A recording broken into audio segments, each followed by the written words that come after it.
under the constitution in the preamble? কি করেছো সবাই? আচ্ছা বলছে ফার্স্ট অপশন বলছে প্রেসিডেন্ট। ওকে কি এখান থেকে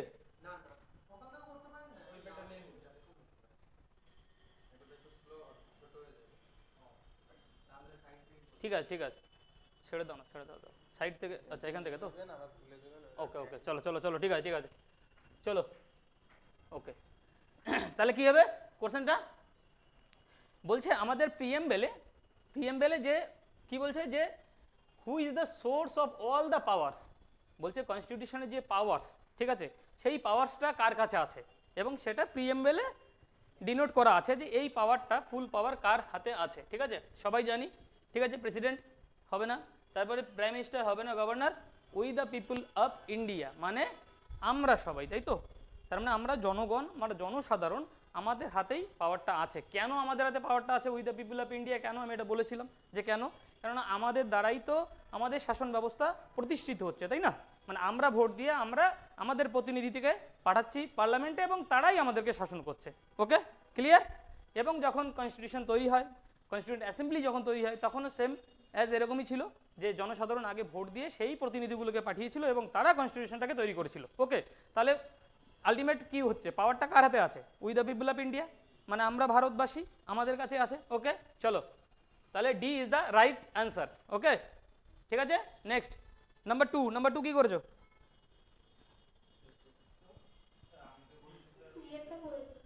নাম্বার টু কি করেছো? এই এটা সরছে না কেন?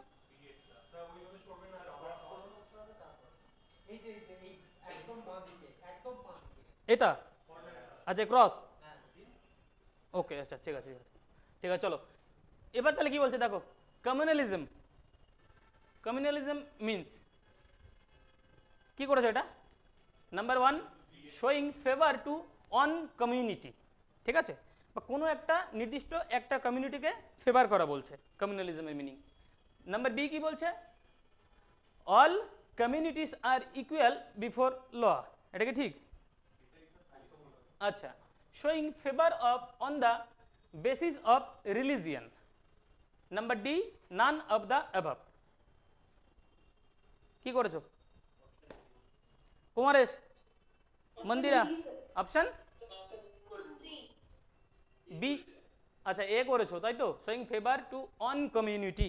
ঠিক আছে দেখো অন কমিউনিটি না, ঠিক আছে অল টাইম কি হবে answer showing favour on the basis of religion.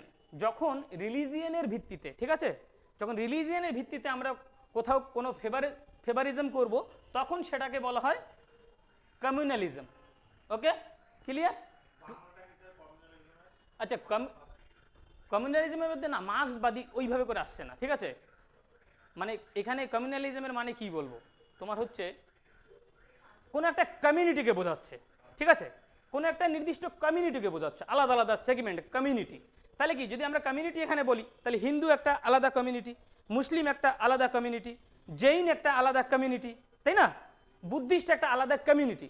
তখন কি একটা নির্দিষ্ট showing favour on the basis of religion, তাহলে রিলিজিয়ানের ভিত্তিতে যখন আমরা কমিউনিটিকে ডিভাইডেশন করব, ঠিক আছে, তখন সেটাকে বলছে কমিউনালিজম। কোনটা? হ্যাঁ তো এইখানে কমিউনালিজম মানে কি বলছি আমি, যে তোমার হচ্ছে রিলিজিয়ানের ভিত্তিতে যখন আমি কাউকে ফেভার করব সেটা হচ্ছে কমিউনালিজম। বুঝতে পারলাম তো? এইখানে তোমার কি বলছে, তুমি যেটা বি বলছো all communities are equal before law. Equal before law আমরা এই আজকেই পড়বো, ঠিক আছে, যে ইকুয়াল বিফোর ল আর ইকুয়াল প্রোটেকশন অফ ল জিনিসটা কি, ঠিক আছে। ইকুয়াল প্রোটেকশন অফ আর equal before law, equal before law মানে আইনের চোখে সবাই সমান, মানে আইনের ঊর্ধ্বে কেউ না। দিস কল তোমার হচ্ছে হলো ইকুয়াল বিফোর ল, ঠিক আছে। আর ইকুয়াল প্রোটেকশন অফ ল তার মানে আইন সবাইকে সমানভাবে সংরক্ষণ করবে। Okay equal protection of law, ঠিক আছে, সেটা আমরা ফান্ডামেন্টাল রাইটে পড়বো। ওকে তাহলে এটা অ্যান্সার কি হচ্ছে? একদম C is the right answer. ঠিক আছে যে যে করনি তাহলে কি চকলেট কনফার্ম হয়ে গেল আমার, তাই তো? চলো চলো নেক্সট। ঠিক আছে এটা ক্লিয়ার তো? এই বাবু কোশ্চেন ক্লিয়ার? একদম একদম ঠিক আছে, এই তোমরা বুঝতে পেরেছো? একদম একদম ঠিক আছে। চলো number 3, preamble to the constitution. আচ্ছা দেখো, মানে কমিউনালিজম কেন, ধরো হয়তো আমরা এর আগের দিন পড়েছিলাম, তো সেইখানে কমিউনালিজম ওয়ার্ডটা আসেনি, ঠিক আছে, তার জন্য হয়তো বা তোমাদের কাছে একটু খটোমটো লাগছে, ঠিক আছে, এটা বিসিএস, হ্যাঁ ওটাই বুঝতে পারলাম, ঠিক আছে। তো একটু আউটের থেকে কোশ্চেন না দিলে তোমরা কি করে বুঝবে যে হ্যাঁ যে পরীক্ষার ফলে এগুলো আসে, গতানুগতিক পড়লেই শুধু হবে না বাবা, এটাই হচ্ছে ব্যাপার, ঠিক আছে, ক্লিয়ার? আর আমি তো তোমাদেরকে বলেছি যে সব কিছু তোমাকে থিওরিতে দেওয়া যাবে না, যখন আমরা কোশ্চেন করব তখন যদি সেটা আমাদের থিওরিতে না থাকে তখন সেটাকে ডিসকাশন করব, ওকে ক্লিয়ার? চলো নেক্সট, নেক্সট নাম্বার 3 কি করেছো? The preamble of the constitution declare India as, এটা আমি তো বলবোই না অ্যান্সার, যদি কেউ ভুল করে তাহলে তো তাকে একদম মানে কি বলবো, চলো বলো অ্যান্সার কি করেছো?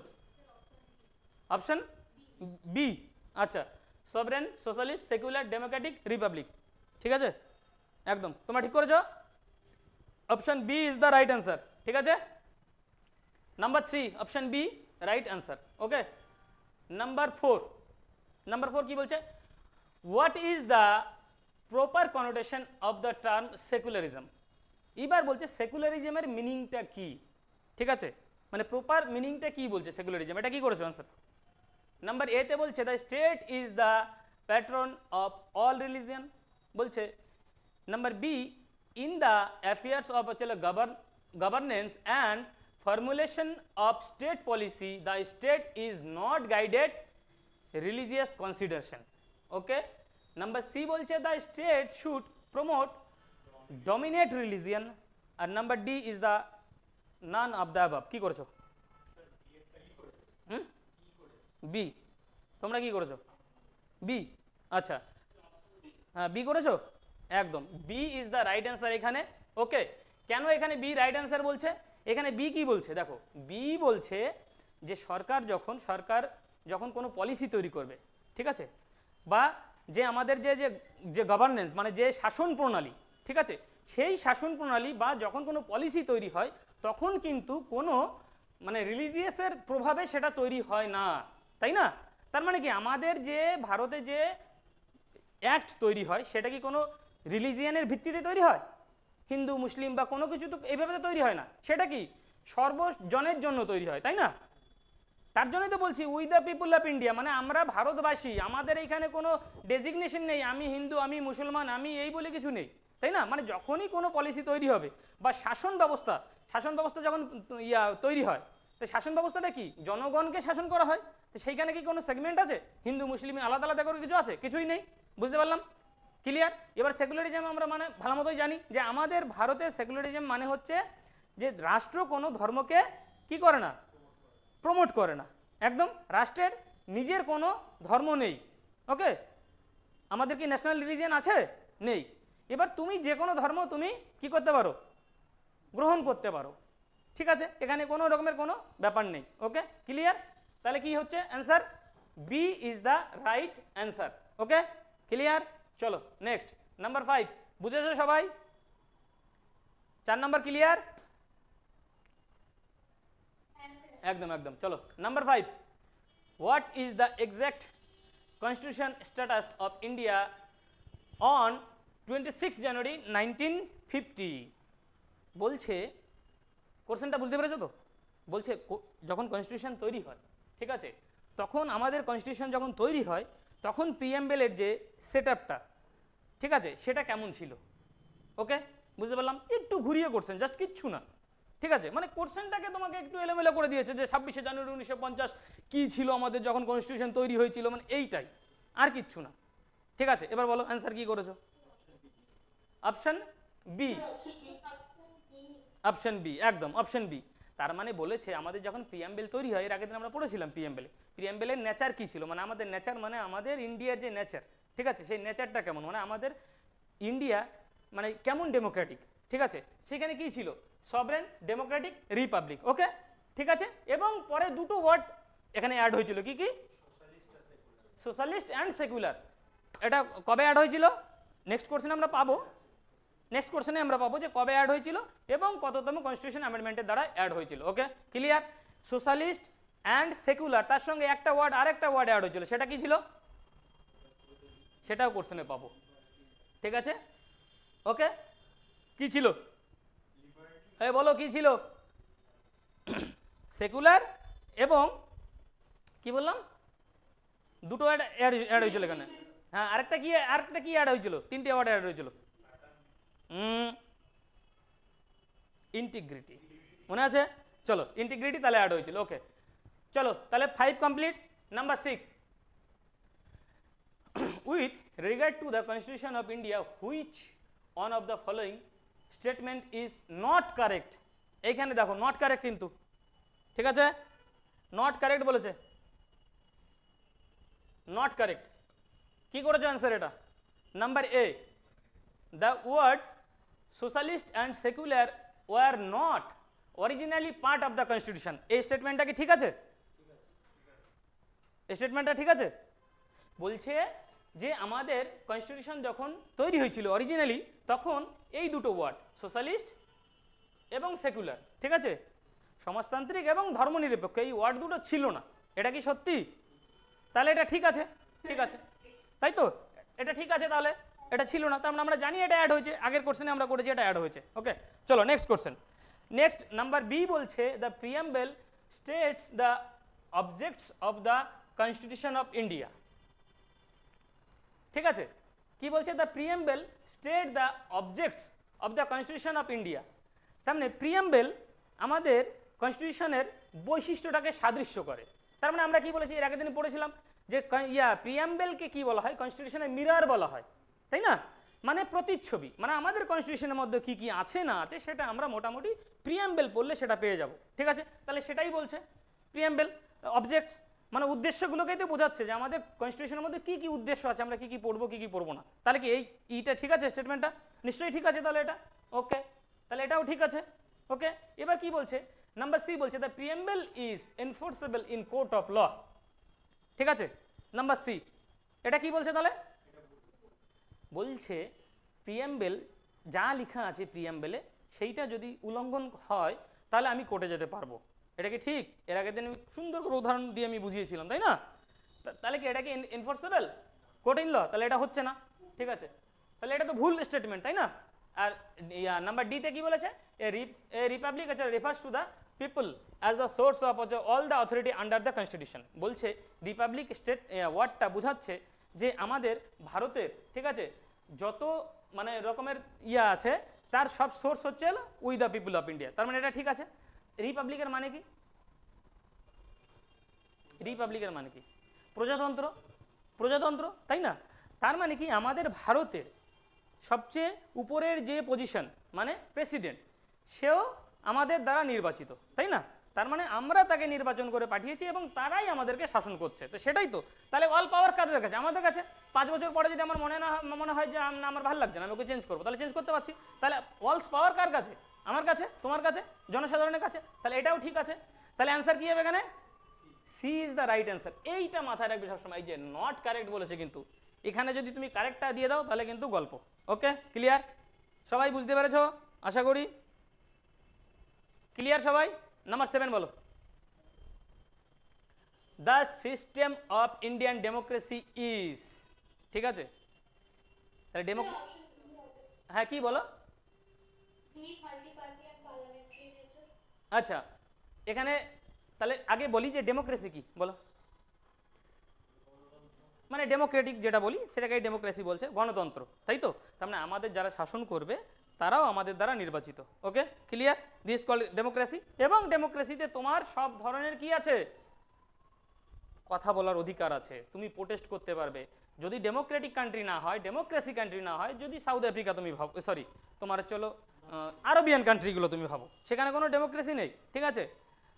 ওই তোমার হচ্ছে উপর থেকে যা আইন যা রুলস তৈরি হবে সেটাই। ওইখানে ছোট চুরি করলে শাস্তি এই ছোট্ট একটা আঙুল কেটে দেবে, একটু বড় চুরিতে এইখান থেকে কেটে দেবে। ওইখানে কিন্তু কোনো রকমের কোনো মানবিকতা মানসিকতা নেই, ওইখানে কিচ্ছু নেই, তুমি ডেমোক্রেসি তুমি কিছু বলতেই পারবে না। কিন্তু এইখানে কি একটা যদি লও তৈরি হয়, সেই লটাকে নিয়ে ডিবেট হয় যে না এই লটা মানুষের জন্য কতটা ফ্রুটফুল, কতটা সুইটেবল, সেটা যদি মনে হয় তাহলেই সেটা পাস হয়। এটাই ডেমোক্রেসি কান্ট্রি হচ্ছে উদাহরণ। ওকে, তাহলে কি হলো? যা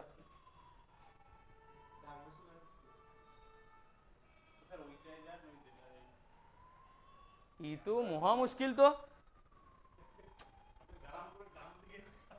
এই ছেলে শুভাশিস, এসো বাবা। তুমি কি করে রেখেছো এগুলো? আমার ফ্লোটা নষ্ট হয়ে যাচ্ছে শুধু। এই তোমরা একটু জল টল খেয়ে নাও।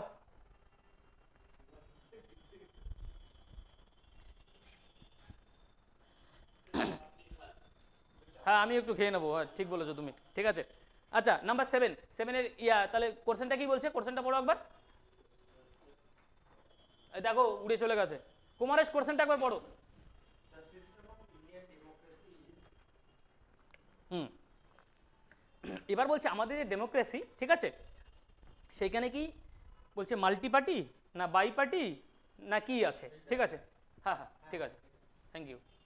ওকে, তার মানে কি এটা কি টাচ করতে হবে তাই তো মাঝে মাঝে, নাহলে উড়িয়ে চলে যাবে নাকি, এরকম কোনো ব্যাপার? ঠিক আছে চলো শুভাশিস বসো, সমস্যা নেই, আবার ডাকবো যদি সমস্যা হয়। ঠিক আছে, তাহলে কি বলছে বাই পার্টি। বাই পার্টি মানে দুটো পার্টি। তাহলে আমাদের দেশে কি দুটো এরকম কোনো ব্যাপার আছে যে যেমন করে পার্টি তৈরি করতে পারে নিজের মতো করে, তাই না? যে কেউ পার্টি তৈরি করতে পারে, সেটাতে কোনো ব্যাপার নেই। এবার মাল্টি পার্টি অ্যান্ড হচ্ছিল parliamentary in nature. Number C হচ্ছিল প্রেসিডেন্সিয়াল ফর্ম অফ হচ্ছিল government, and number D none of the above. কী হবে? B is the multi party. ঠিক আছে, যে কোনো পার্টি, আমি কালকে তুমি যদি চেষ্টা করো তুমিও কোনো একটা পার্টি তৈরি করতে পারো, তার কিছু কিছু হ্যাঁ রুলস অ্যান্ড রেগুলেশন আছে। ওকে, তাহলে অ্যান্সার কি হবে? B is the right answer. Okay, number 8, which of the following is not included in the preamble? চলো, অপশান ডি একদম ঠিক আছে। তাহলে আমরা সবাই জানি sovereign, socialist, secular, oh sorry হ্যাঁ ডেমোক্রেটিক, রিপাবলিক, ঠিক আছে, এই তো আমাদের ইন্ডিয়ান নেচার, তার মধ্যে ফেডারেলের কোনো গল্প নেই। ওকে ক্লিয়ার, চলো তাহলে এটা ক্লিয়ার। নাম্বার 8, নাম্বার 9 বলছে where are the words unity and integrity of the nation are found. Unity and integrity এই যে ওয়ার্ডটা, ঠিক আছে, আমরা এই নিম্নের কোন অপশানে পাই, মানে কোন জায়গায় আমরা দেখতে পাই? বলছে directive principle of state policy, না ইমার্জেন্সি প্রভিশনে আছে, না ফান্ডামেন্টাল ডিউটিসে আছে, না প্রিএমবেল আছে। আচ্ছা দেখো আমরা হয়তোবা শুধু হ্যাঁ প্রিএমবেল, অ্যান্সার প্রিএমবেল, কোনো ব্যাপার নেই, মানে এটা টু দি পয়েন্টের কোশ্চেন, তোমরা এটা করতে কোনো সমস্যা হচ্ছে না। কিন্তু আমরা কি, আমরা শুধু এখানে প্রিএমবেলে কোশ্চেন করছি, ব্যাপারটা বোঝো। যদি এইটাই তোমার পরীক্ষার হলে আসে, ঠিক আছে, আর তোমার তো তখন আর এই শুধু প্রিএমবেলের উপর থাকবে না, কনস্টিটিউশনে যদি কোশ্চেন থাকে হার্ডলি 10টা কোশ্চেন থাকবে, ঠিক আছে, তার থেকে তোমার একসঙ্গে যখন উল্টা পাল্টা থাকবে কিনা তখন কিন্তু মাথা গোলাবে বাবা, এটা হচ্ছে ব্যাপার, ঠিক আছে। তো এই জন্য আমি তোমাদেরকে একদম প্রপার ওয়েতে আমি পুরো প্রিএমবেলটাকে লিখিয়েছি, যে তোমরা যখনই মাঝে মাঝে পড়বে, ঠিক আছে, তখন কি প্রিএমবেলের সঙ্গে তোমরা ফ্যামিলিয়ার হয়ে যাবে, ওয়ার্ডগুলো চোখের মধ্যে ভাসবে যে না ওটা এখানে নেই, আমি এখানেই পড়েছি, ঠিক আছে, এই কারণের জন্যই লেখা। ওকে ক্লিয়ার, চলো তাহলে কি হবে অ্যান্সার? প্রিএমবেল। ওকে ক্লিয়ার সবার? কুমারেশ ক্লিয়ার না? চলো নাম্বার 10, নাম্বার 10-এ কি বলছে? The concept of liberty and fraternity, okay, in the constitution of India was taken from, কোত্থেকে নেওয়া হয়েছে এই ওয়ার্ডটা? ফ্রান্স থেকে নেওয়া হয়েছে। কে কে করেছো ফ্রান্স, আর কে কে করেছো রাশিয়া? বলো। নাম্বার এতে জার্মানি, বি রাশিয়া, ফ্রান্স করেছো। আচ্ছা রাশিয়া কেন করনি? তুমি কি করেছো? ফ্রান্স। রাশিয়া কেন করনি? অ্যান্সার ফ্রান্সই না? তাহলে রাশিয়া থেকে আমরা কি নিয়েছিলাম? আমরা কি নিয়েছিলাম? আমরা নিয়েছিলাম লিবার্টি, ফার্টার্নিটি, ঠিক আছে। এই যে লিবার্টি আর ফার্টার্নিটি যে ওয়ার্ডটা, সেটা আমরা নিয়েছিলাম ফ্রেঞ্চ রেভলিউশন থেকে, তাই তো? সালটা কত ছিল? 1917 ছিল রাশিয়া, রাশিয়া থেকে নিয়েছিলাম, ঠিক আছে, রাশিয়া থেকে নিয়েছিলাম আমরা জাস্টিস, হ্যাঁ জাস্টিসটা নিয়েছিলাম রাশিয়া থেকে। ওকে, আর এটা তোমার হচ্ছে ফ্রেঞ্চ থেকে নিয়েছিলাম কত মনে আছে কুমারেশ? ফ্রেঞ্চ থেকে কত সালে নিয়েছিলাম, মানে কত, ফ্রেঞ্চ রেভলিউশন থেকে নিয়েছিলাম। তাহলে ফ্রেঞ্চ রেভলিউশনটা কত সালে হয়েছিল? 1789, মনে পড়েছে? 1789-এ চলো ফ্রেঞ্চ রেভলিউশন হয়েছিল, ফ্রেঞ্চ রেভলিউশন থেকে আমরা এই দুটো ওয়ার্ডটাকে নিয়েছিলাম, ঠিক আছে, ক্লিয়ার, ঠিক আছে। তাহলে লিবার্টি মানে কি? লিবার্টি মানে স্বাধীনতা, এবং ফার্টার্নিটি মানে ভ্রাতৃত্ববোধ। ওকে ক্লিয়ার? চলো নাম্বার 10, তাহলে এটা কি অ্যান্সার হলো? ফ্রেন্ডস। ওকে চলো ওই এবার নাম্বার 11। ওকে বলছে when were the words socialist and secular added in the preamble? বলছে কত সালে এটাকে অ্যাড করা হয়েছিল? 76। ঠিক আছে ক্লিয়ার? এইখানে কোনো কনফিউশনের কোনো ব্যাপার নেই। ঠিক আছে, D is the right answer. Number 12, number 12 বলেছে the preamble to the Indian constitution has been amended and the term socialist, secular and integrity, বললাম যে ইন্টিগ্রিটি অ্যাড হয়েছিল, have been added by which of the amendment act? 42nd। তার মানে আমরা যদি আসে অনেক সময় কোশ্চেনে দিয়ে দেয় সাল এবং তোমার হচ্ছে ডেটটা একসঙ্গে দিয়ে দেবে। ঠিক আছে, এখানে 42nd অ্যামেন্ডমেন্ট করলো কিন্তু এখানে সালটাকে আলাদা আলাদা করলো। ঠিক আছে, এখানে 76 করলো, দেখলো 78 করলো, ওকে 60 করলো, এইভাবে করেও কিন্তু দিতে পারে, মানে যদি কোশ্চেন হার্ড হয়। ঠিক আছে, দেখো বাবা এখনকার যে সময় কোশ্চেন হার্ড হয় না, ঠিক আছে, অপশন হার্ড হয়। এটাই যদি আমি এই 43 জায়গায় 42 করে খালি যদি সালকেই আলাদা করে দিতাম না, তাহলেই তোমরা কনফিউশন হয়ে যেত, তাই না? সবকটা 42 করবো এবং হচ্ছে শুধু ইয়ারটাকে চেঞ্জ করে দেবো, একটা 74, 76, 78 নান অফ দ্য অ্যাবভ করে দেবো, তাহলেই কিন্তু মাথা গুলিয়ে যাবে যে স্যার কী হবে তাহলে। ওকে, তো এই জন্য এই যে নির্দিষ্ট কিছু একদম ইয়ার, এগুলোকে মাথার মধ্যে ঢুকিয়ে নাও একদম, যেমন তোমার ডেট অফ বার্থ জিজ্ঞেস করলে মুখ দিয়ে বেরিয়ে যায়, এগুলো তেমন পড়ে পড়ে পড়ে পড়ে নিজেকে সেই জায়গায় আনতে হবে। ওকে চলো ক্লিয়ার তাহলে সবার? নাম্বার 13 বলছে which of the following nobles idea is mentioned in the preamble of the Indian constitution? বলো। Option B. আচ্ছা, তাহলে এখানে কি বলছে যে লিবার্টি অফ এক্সপ্রেশন প্রথমটা, civil political worship and belief, এটা কি আছে? নেই। আমি সুন্দর করে এই জন্য তোমাদেরকে লিখিয়ে দিয়েছি এবং বলেছি একদম এটা সিকোয়েন্সে পড়তে হবে, যেমন সবরেন, সোশ্যালিস্ট, সেকুলার, ডেমোক্রেটিক, রিপাবলিক, ঠিক তেমনই এটাও। ওকে ক্লিয়ার? তাহলে এটা কি হবে? Number B. নাম্বার বি নাকি কুমারেশ কি বলছো? Number B. মন্দিরা, রিমা, একদম। তাহলে liberty of thought, expression, belief, faith and worship, ঠিক আছে, এর সম্বন্ধে আমরা এর আগের দিন ডিটেলসে পড়েছি। ওকে চলো ক্লিয়ার। Next number 14। 14-এ কি বলছে? Who move the objective resolution that was later adopted as a preamble of the Indian constitution? তাহলে অবজেক্টিভ রেজুলেশন আমরা এর আগের দিন পড়েছি। অবজেক্টিভ রেজুলেশনটা কি ছিল? ঠিক আছে, অবজেক্টিভ রেজুলেশন ছিল যে যখন আমাদের কনস্টিটিউশন অ্যাসেম্বলি তৈরি হয় তখন একটা অবজেক্টিভ রেজুলেশন ওটা কনস্টিটিউশন অ্যাসেম্বলিতে দেওয়া হয়েছিল। আগে অ্যান্সার বলো, তারপরে বলছি। অ্যান্সার কি হবে? জওহরলাল নেহরু, একদম Jawaharlal Nehru is the right answer. আচ্ছা, আমি বলেছিলাম এর আগের দিন, আমি লিখিয়েও দিয়েছিলাম সুন্দর করে, ঠিক আছে, যে অবজেক্টিভ রেজুলেশন মানে একটা তোমার হচ্ছে আমাদের জওহরলাল নেহরু একটা পেজে সুন্দর করে লিখে কিছু অবজেক্ট লিখেছিল, ঠিক আছে, কিছু উদ্দেশ্য বা বৈশিষ্ট্য লিখেছিল যে এটা আমাদের ইন্ডিয়ান কনস্টিটিউশনে এটা অ্যাড হওয়া উচিত, ঠিক আছে। এবার সেটা দিয়েছিল কনস্টিটিউশন অ্যাসেম্বলিতে, ডেটটা কত বলো? মানে কনস্টিটিউশন অ্যাসেম্বলি গ্রহণ করেছিল, জওহরলাল নেহরু দিয়েছিল, গ্রহণ করেছিল, অ্যাডাপ্ট করেছিল।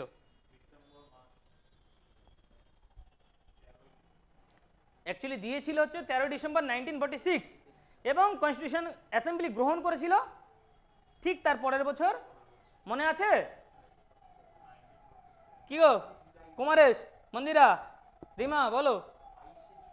22শে জানুয়ারি পরের বছর, ঠিক 22 জানুয়ারি 1947। Okay clear? এই ডেটটা কিন্তু প্রচুর আসে, আমি তোমাদেরকে বলেছিলাম।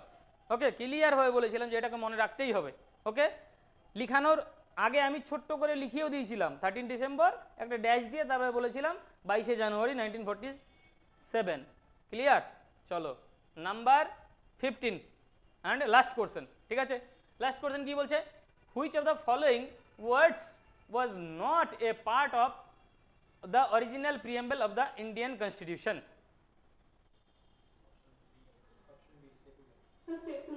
সেকুলার, একদম। তার মানে আমরা দেখো প্রথম যে কোশ্চেনটা পড়েছিলাম, ঠিক আছে, যে কি 1950 সালে আমাদের ভারতের নেচার কেমন ছিল, মানে একই কোশ্চেন তোমাকে জাস্ট শুধু ঘুরিয়ে ঠুরিয়ে তোমাকে কোশ্চেনগুলো এদিক ওদিক করাবে, ঠিক আছে।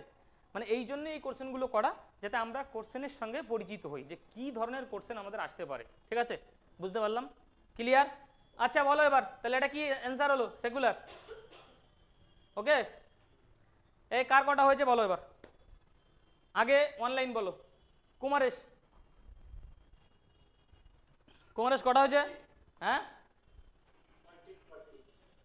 40, 14টা। আচ্ছা, তারপর মন্দিরা 14, রিমা 12, আচ্ছা সৌমজিৎ, সৌমজিৎ শুনতে পাচ্ছ বাবু? যা, কটা হয়েছে? এর আগের দিন ক্লাস করেছিলে? বাহ, গুড। যাও, তমালিকা 13, ওকে, আই বলো কটা হয়েছে? 13, 13, 12, কেন 12? 13, গুড। কোন দুটো ভুল গেছে? আচ্ছা আচ্ছা, ঠিক আছে, ওকে, আচ্ছা ইন্ডিয়ান ডেমোক্রেসি এটা ভুল গেছে, আর এটা 2 নম্বর, তাই তো, কমিউনালিজম, ঠিক আছে, কোনো সমস্যা নেই, কমিউনালিজম ভুল হওয়াটা কোনো ব্যাপার না, ওকে, চলো ক্লিয়ার।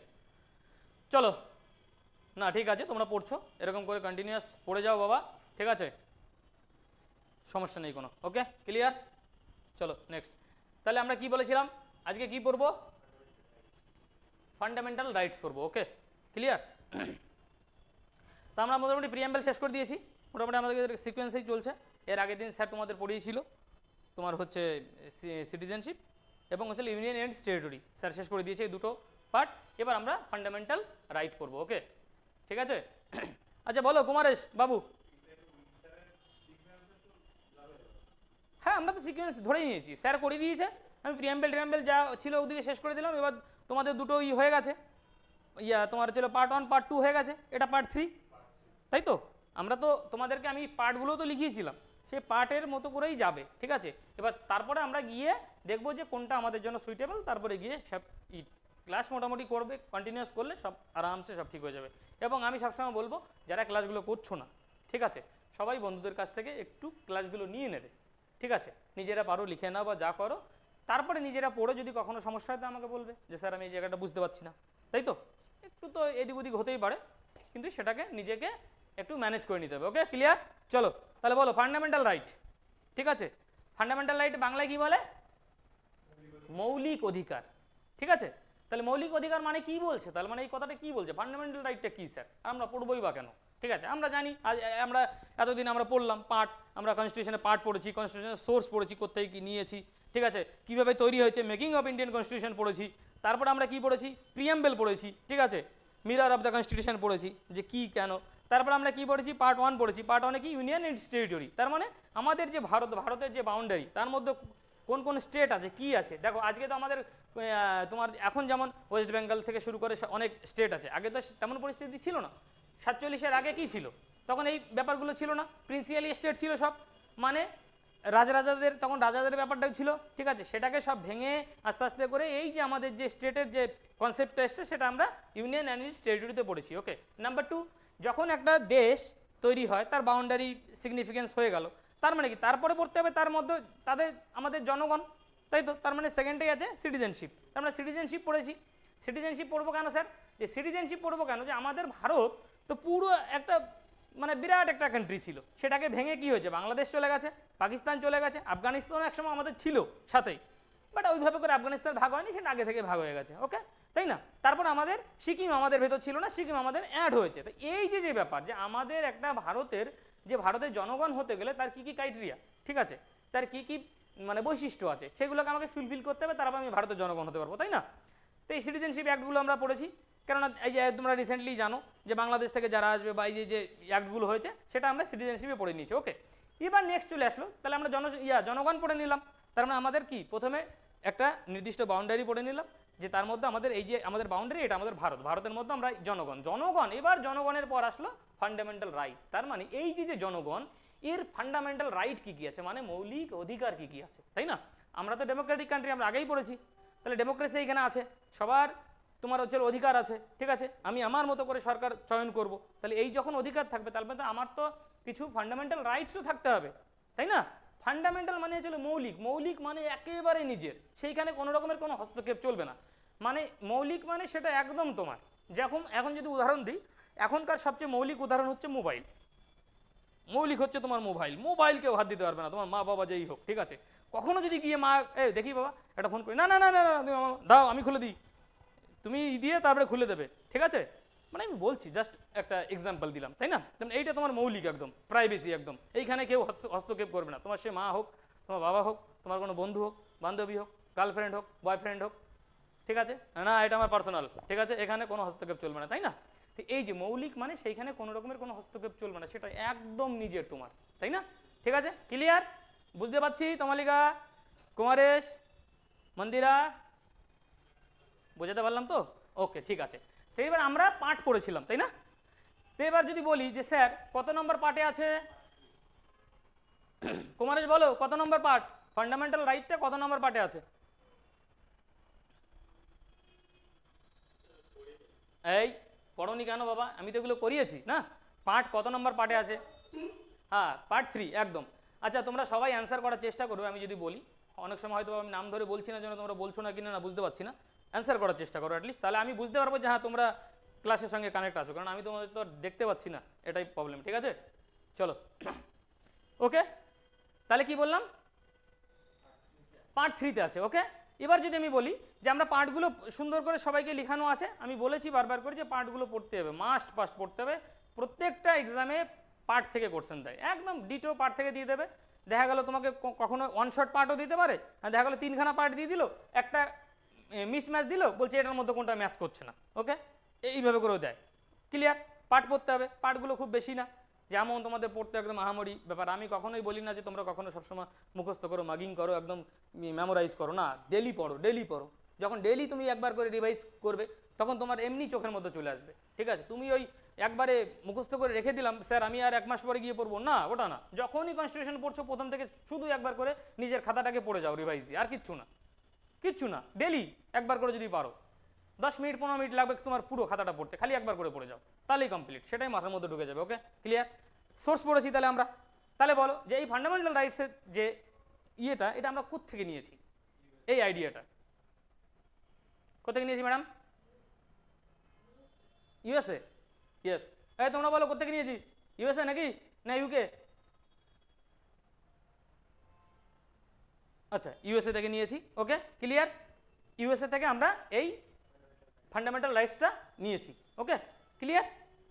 এবার আমরা এর আগেই পড়েছি যে প্রিঅ্যাম্বেল, আচ্ছা প্রিঅ্যাম্বেলটা কি তাহলে আমাদের কি ছিল, নন জাস্টিসিয়েবল ছিল, মনে আছে? তাহলে আমাদের ফান্ডামেন্টাল রাইট কি জাস্টিসিয়েবল না নন জাস্টিসিয়েবল, কি মনে হচ্ছে তোমাদের? ফান্ডামেন্টাল রাইট কি জাস্টিসিয়েবল না নন জাস্টিসিয়েবল? কুমারেশ, মন্দিরা, রিমা, তমালিকা বলো, সৌমজিৎ,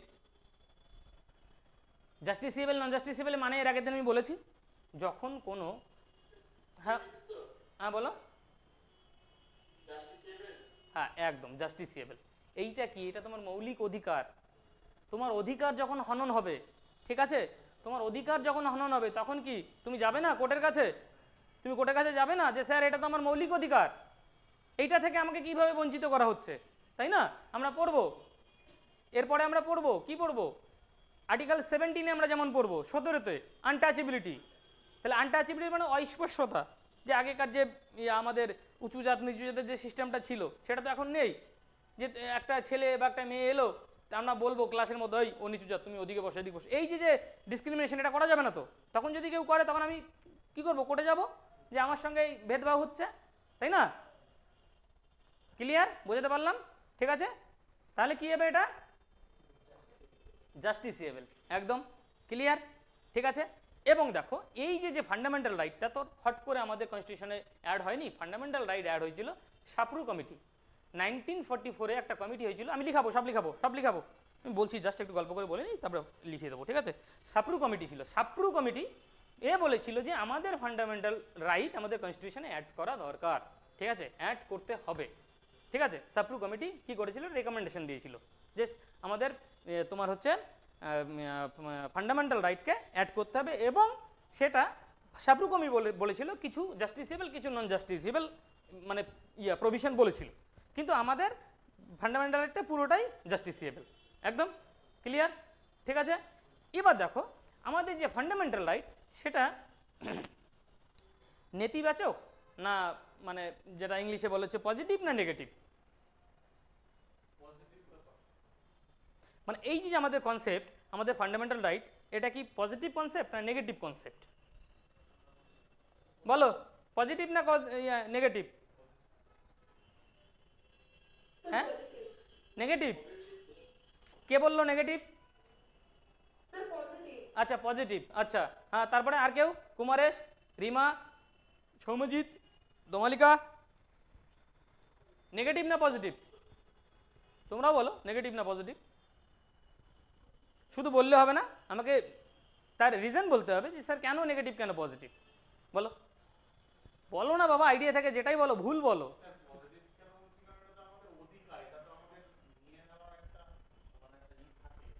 হুম, ঠিক আছে তোমার আচ্ছা ঠিক আছে হ্যাঁ। তারপর আর কেউ? কেন নেগেটিভ কেন পজিটিভ? ম্যাডাম কেন নেগেটিভ কেন পজিটিভ, কোনটা হতে পারে? আচ্ছা দেখো, ফান্ডামেন্টাল রাইট হচ্ছে negative concept.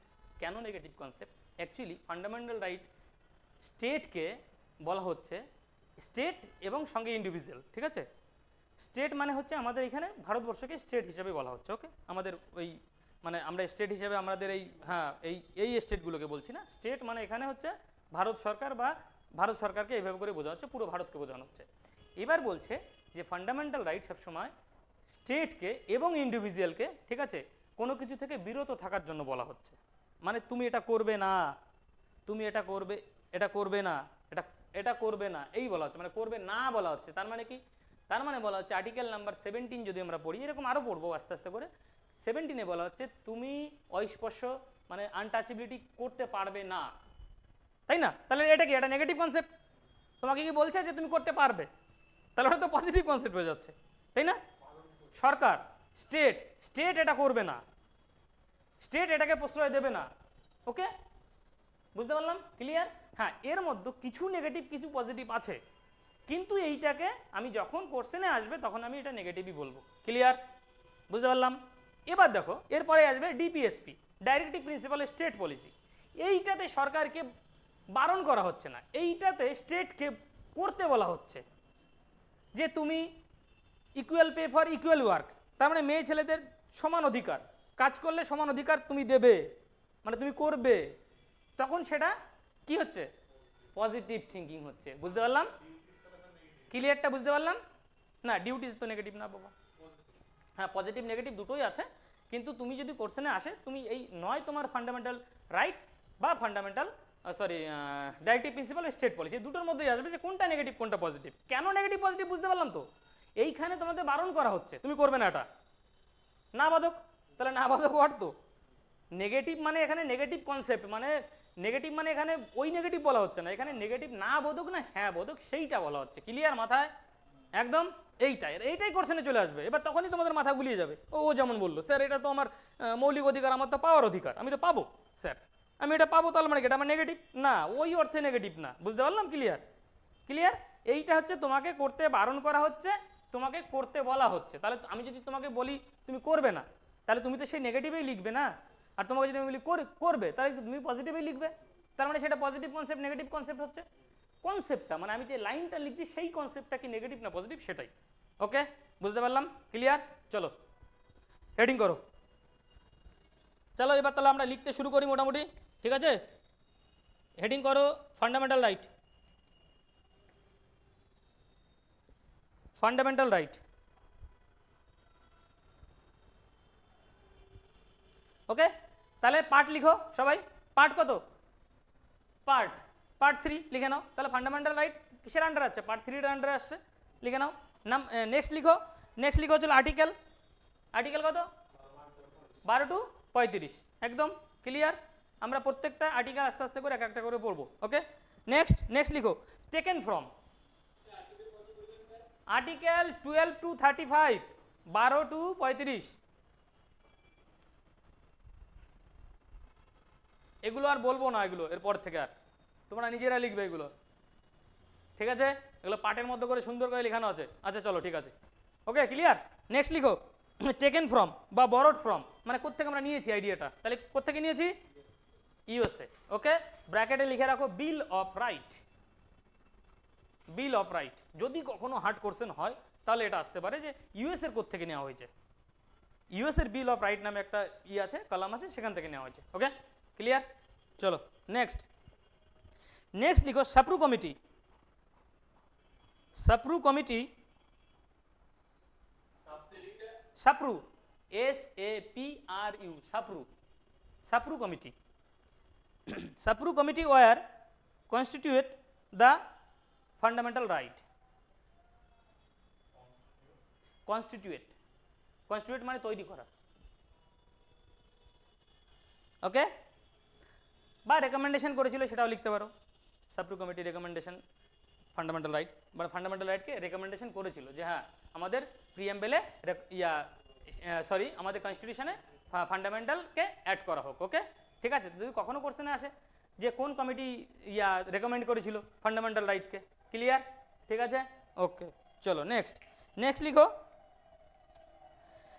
Part 3, next point part 3, ব্র্যাকেটে লিখে রাখো FR মানে ফান্ডামেন্টাল রাইট। পার্ট 3 ব্র্যাকেটে FR আর ডেসক্রাইবড অ্যাজ দ্য, একটা হাইফেন দিয়ে লিখো Magna Carta of India, Magna Carta, MAGNA, describe as the, একটা হাইপেন দিয়ে লিখো Magna Carta of India. Magna Carta ওয়ার্ডটা আমরা শুনেছি অনেকবারই, তাই না? ম্যাগনা কার্টা ওয়ার্ডটা শুনেছি তো, হ্যাঁ, Magna কার্টা, MEGNA, Magna CARTA, Magna কার্টা, Magna কার্টা, Magna Carta of India, Magna Carter. তাহলে এবার আমরা ম্যাগনা কার্টাতে আসবো, ম্যাগনা কার্টা কেন বলছে। আচ্ছা আমরা উডেস ব্যাস মানে হচ্ছিল তোমার ওটাকে ম্যাগনা কার্টা বলা হয়। ম্যাগনা কার্টা অ্যাকচুয়ালি ওয়ার্ডটা এসছে কোত্থেকে, ঠিক আছে? ম্যাগনা কার্টা ওয়ার্ডটা এসছে 1215 খ্রিস্টাব্দে যদি আমরা চলে যাই, ইংল্যান্ডে তখন রাজা ছিল জন, ঠিক আছে? সেই সময় কি হতো যে রাজারা যা করতো মানে যেমন রুলস রেগুলেশন তৈরি করতো সেটাই জনসাধারণকে মেনে নিতে হতো। ওকে, এবার আমাদের এইখানে যেমন হচ্ছে জমিদার বা ছোট ছোট রাজা, ইংল্যান্ডে ছিল তখন ব্যারেন, ইংল্যান্ডের জমিদারকে বলা হতো ব্যারেন, ঠিক আছে? এবার সেই কিছু কিছু ব্যারেনরা কি করে, রাজার তোমার ছিল উপর বিদ্রোহ ঘোষণা করে। কেন বিদ্রোহ ঘোষণা করে? যে তাদের কোনো ফান্ডামেন্টাল রাইট ছিল না, তাই তো? তার মানে কি, কোনো রাজা যদি কোনো রুলস তৈরি করে তাহলে সে কি ফান্ডামেন্টাল রাইটস দেখবে? সে তো তার মতো করে রুলস তৈরি করবে। এই কালকে যদি কেউ চুরি করে তাকে শুলি চড়িয়ে দাও, আগে শুল ছিল, শুনেছো তোমরা যে শুলে চড়িয়ে দাও, আর নাহলে কী করে দেবে, তার মস্তক ছেদন করে দাও, আর নাহলে কাউকে হাতি দিয়ে মারিয়ে দাও। এই যে ব্যাপারটা ছিল, তার মানে কি তোমার ফান্ডামেন্টাল রাইটস বলে কিছু ছিল না। তখন কি করে, এই যে এই ব্যারেনগুলো, ব্যারেন বা আমাদের বাংলা যদি আমরা বলি জমিদার টাইপের, তারা বিদ্রোহ শুরু করে যে না এইভাবে করে চলতে পারে না, রাজা যা ইচ্ছা তাই করবে, সেইভাবে করে হয় না, এভাবে চলবে না, ঠিক আছে? এই নিয়ে বিদ্রোহ শুরু করে। বিদ্রোহ যখন শুরু করে, বিদ্রোহটা বড় আকার ধারণ করে, তখন সেই রাজা দেখলো যে না এটা তো অনেক বড় আকার ধারণ করবে। এবং সত্যি কথা বলতে এই ইংলিশ জাতি কিন্তু খুব শিক্ষিত জাতি, ঠিক আছে? এরা তখন দেখলো যে না এইভাবে করে চলতে পারে না, তাহলে ওদেরকে নিয়ে একটা সভা হয়, এবং সেই সভায় ইংল্যান্ডের জনসাধারণদের জন্য ফার্স্ট হচ্ছে ফান্ডামেন্টাল রাইট দেওয়া হয়, যে না জনসাধারণদেরও এই অধিকারগুলো থাকবে, যে তাদের যে মানে তাদের অধিকার থেকে তাদেরকে হস্তক্ষেপ মানে তাদেরকে বঞ্চিত করা যাবে না। তার মানে ভাবো সালটা কত বলেছি, 1215। তখন ইংল্যান্ডে ফান্ডামেন্টাল ডিউটিস তাদের জনসাধারণের জন্য তৈরি হয়ে গেছে, আর সেই ইংরেজরাই এসে আমাদের ভারত শাসন করেছে। আমাদের ভারতে ফান্ডামেন্টাল রাইট অ্যাড হয়েছে কততে, 1950। তাহলে তুমি ডিফারেন্সটা দেখো, 1215 তো ওদের ফান্ডামেন্টাল রাইট হয়ে গেছে অটোমেটিক, তাহলে কত সালে ডিফারেন্স, তাই বলো? বুঝতে পেরেছো তো? এবার এই যে অ্যাকচুয়ালি ম্যাগনা কার্টা বলা হয়, ঠিক আছে? ম্যাগনা কার্টা মানে হচ্ছে মানে এটা বলতে পারি একটা ম্যাগনা কার্টা বোঝাচ্ছে একটা অ্যাক্টকে, বা নতুন কোনো একটা অ্যাক্ট এসছে, আর একটা কিসের এসছে, ফান্ডামেন্টাল রাইট, ঠিক আছে? যে ফান্ডামেন্টাল রাইটের উপর মানে তোমার হচ্ছে স্বাধীনতা বলা যেতে পারে একটা, ঠিক আছে? তখনকার হিসেবে যদি আমি দেখি যে স্বাধীনতা দেওয়া হচ্ছে লোকজনদের, ঠিক আছে? তো তো এই যে যে একটা বিরাট বড় একটা ব্যাপার এটা, ঠিক আছে। তো ওই যে সেই তখন এটা ম্যাগনা কার্টা নামে পরিচিত। এবার ভারতে যদি কোনো বড় কিছু হয় সেটাকেই উদাহরণস্বরূপ আমরা হিসাবে টেনে আনি যে কি ম্যাগনা কার্টা অফ ইন্ডিয়া, ঠিক আছে। যেমন হচ্ছে হলো শিক্ষা ইসে হয়েছিল, উডের ডেসপ্যাচকে ম্যাগনা কার্টা অফ ইয়ে বলা হয়, ঠিক আছে। এবং ঠিক এই ফান্ডামেন্টাল ডিউটিসটাকেও উদাহরণ হিসেবে এই জন্যই ম্যাগনা কার্টা অফ ইন্ডিয়া বলা হয়। ক্লিয়ার? সবাই বুঝতে পেরেছো? সবাই বুঝতে পেরেছো? মন্দিরা, রিমা, সৌমজিৎ, চলো ঠিক আছে, এটাই কোশ্চেনে আসবে একদম, ঠিক আছে। ম্যাগনা কার্টা অফ ইন্ডিয়া কাকে বলা হয় দিয়ে দিল, পার্ট 1, পার্ট 2, পার্ট 3, পার্ট 4। ওকে, ক্লিয়ার? তাহলে কেন বলা হয় ম্যাগনা কার্টাটা, তার তোমাদের বলে দিলাম, দেখা গেলো তাহলে কেন বলা হচ্ছে কি, এই গল্পটা মনে থাকবে না, ঠিক আছে। মনে থাকলো যে হ্যাঁ ম্যাগনা কার্টা কী জিনিস, ঠিক আছে, সেটা খায় না মাথায় না, না কী ব্যাপার। ওকে, ক্লিয়ার? চলো নেক্সট লিখো। The guardian of fundamental right of citizens. তাহলে গার্ডিয়ানকে, এই ফান্ডামেন্টাল রাইটের গার্ডিয়ানকে মানে অভিভাবক, বাংলায় যদি বলা হয় অভিভাবক, গার্ডিয়ান অভিভাবক। তাহলে অভিভাবককে ফান্ডামেন্টাল রাইট যে সেটা তুমি কোত্থেকে পাবে, বা এইটাকে সংরক্ষণ কে করবে, বা এটা কে বলে দেবে যে এই আমাদের অধিকার আছে, এই অধিকার আছে, এই আছে। আমাদের তো কনস্টিটিউশনে লেখাই আছে, কিন্তু সেটাকে প্রোটেক্ট কে করবে, তার গার্ডিয়ান কে হবে, কে হতে পারে? অপশন বলবো? হ্যাঁ, আচ্ছা, president, PM, supreme court, high court. কি বলো কি হবে কুমারেশ? অভিভাবক কে হবে ফান্ডামেন্টাল রাইটের? এই যে অপশন বললাম এর মধ্যে একদম ঠিক আছে, সুপ্রিম কোর্ট, ঠিক আছে। এই দেখো কিছু কিছু কোশ্চেন এমন আছে না, ধরো কোশ্চেন বললে তোমাদের মনে থাকবে না, কিন্তু যেমনি অপশন আসবে তোমাদের সামনে তখন না এটা হতে পারে না, এটা হবে, ঠিক আছে। এটা বেসিক যখন কনসেপ্টটা ক্লিয়ার হবে তখন এগুলো এমনিতেই চলে আসবে। সত্যি কথা হচ্ছে এইটা, এইখানে আমাদের আমি প্রথমেই পড়েছিলাম, প্রথম দিন যেদিন আমি ক্লাস নিয়েছিলাম সেদিন তোমাদের বলেছিলাম যে পলিটিক্যাল সায়েন্স পলিটি মানে এই চলো কিছু স্ট্যাটিক এবং কিছু তোমাকে থিওরি বা কিছু বেসিক জিনিস বেসটা তোমাকে জানতে হবে, ঠিক আছে। যেমন কনস্টিটিউশন তোমার চলো অ্যামেন্ডমেন্ট হচ্ছে, সেটাকে তোমাকে মুখস্থ করতেই হবে। স্ট্যাটিক এটা চেঞ্জ হচ্ছে, এটা ওটা চেঞ্জ হচ্ছে, আর্টিকেল চেঞ্জ হচ্ছে, আর্টিকেল হচ্ছে, কিন্তু কিছু কিছু একদম বেস জিনিস আছে সেটাকে তোমাকে বুঝতে হবে। যখনই সেটা তুমি তোমার মধ্যে চলে আসবে, আর স্ট্যাটিক তো ওটা মাথায় চলে আসবে। বুঝতে পারলাম? ক্লিয়ার? চলো নেক্সট। আচ্ছা লিখো, first country to add fundamental right. দেখো বারবার করে ফান্ডামেন্টাল রাইট লিখতে হবে না, তোমরা এফআর করে দেবে তাহলে ফান্ডামেন্টাল রাইট হয়ে গেল, ঠিক আছে। First country to add fundamental right to its constitution is, to add, add মানে অ্যাড করেছিল, fundamental right to its constitution. হ্যাঁ, টু ইটস, আইটিএস, ইটস মানে তাদের, টু ইটস কনস্টিটিউশন ইজ, তাহলে কোন দেশ? মানে ফার্স্ট যদি কোনো কান্ট্রি তাদের কনস্টিটিউশনে ফান্ডামেন্টাল রাইট অ্যাড করেছিল সেটা হচ্ছে ইউএসএ। ওকে, ক্লিয়ার? এর আগের দিন আমি বলেছিলাম তোমাদের প্রথম যখন আমি করেছিলাম যে আমাদের ইন্ডিয়ান কনস্টিটিউশন কিন্তু রিটেন কনস্টিটিউশন, কিন্তু আনরিটেন কনস্টিটিউশন আছে কাদের? ব্রিটেনের কনস্টিটিউশন হচ্ছে আনরিটেন কনস্টিটিউশন। ওকে, ঠিক আছে। আনরিটেন মানে আমাদের যে একটা সুন্দর একটা বই আছে লিখিতভাবে যে এটা নির্দিষ্টভাবে কনস্টিটিউশন, ওদের কিন্তু এই বই নেই। ধরো ওদের এই অ্যাক্টগুলো লিখে আসছে, কোনো একটা 5টা পেজে অ্যাক্ট লেখা আছে, এই অ্যাক্ট লেখা আছে, ওই অ্যাক্টের দ্বারাই ওদের চলছে, ওই অ্যাক্টটাকে কোডিফাই করা নেই ওদেরকে, মানে ওদের কাছে ওই কোডিফাই করে একটা বইয়ের মতো কিছু নেই, ওই অ্যাক্ট আছে, অ্যাক্ট হিসাবেই ওদেরকে চলে, ওই জন্য ওদেরকে বলা হয় কি আনরিটেন কনস্টিটিউশন। ওকে, ক্লিয়ার? চলো নেক্সট। ওটা ইউকে। আমি যখন প্রথম দিন যেদিন তোমাদের ইন্ট্রোডাকশন ক্লাস করিয়েছিলাম সেদিন তোমাদের করিয়েছিলাম এটা, আমি জানি না তুমি করেছিলে কি না, তাই না? ইন্ট্রোডাকশন ক্লাসে পড়ানো হয়েছিল, তুমি করেছিলে ইন্ট্রোডাকশন? আচ্ছা ঠিক আছে, চলো, গুড বয়। হ্যাঁ গুড বয়, ক্লাস না করলেই গুড বয়, এটা হচ্ছে ব্যাপার, ঠিক আছে। চলো আচ্ছা নেক্সট লিখো। আচ্ছা, ফিচার্স অফ কনস্টিটিউশন। এবার আমরা কনস্টিটিউশনের কিছু বৈশিষ্ট্য দেখব, ঠিক আছে। বৈশিষ্ট্যের মধ্যে যেমন আমি বলেছি তোমাদের, এটা কি তোমার হচ্ছে জাস্টিসিয়েবল না নন জাস্টিসিয়েবল, কি কি আছে আমরা একটু দেখে নিই, ঠিক আছে। ফার্স্ট লিখো। আচ্ছা দেখো, যে এই আমাদের যে কনস্টিটিউশন, হ্যাঁ, features of FR fundamental right, fundamental রাইটসের ফিচার্স আমরা লিখব, ঠিক আছে? লিখো নাম্বার 1, নাম্বার 1 লিখো বা বুলেটিন করে লিখো, ঠিক আছে? Some of them are, some of them are, some of them are মানে এই যে ফান্ডামেন্টাল রাইটগুলো এদের কথাই বলা হচ্ছে। Some of them are available only to the citizens, some of them are available only to the citizens, while others are available to all citizens,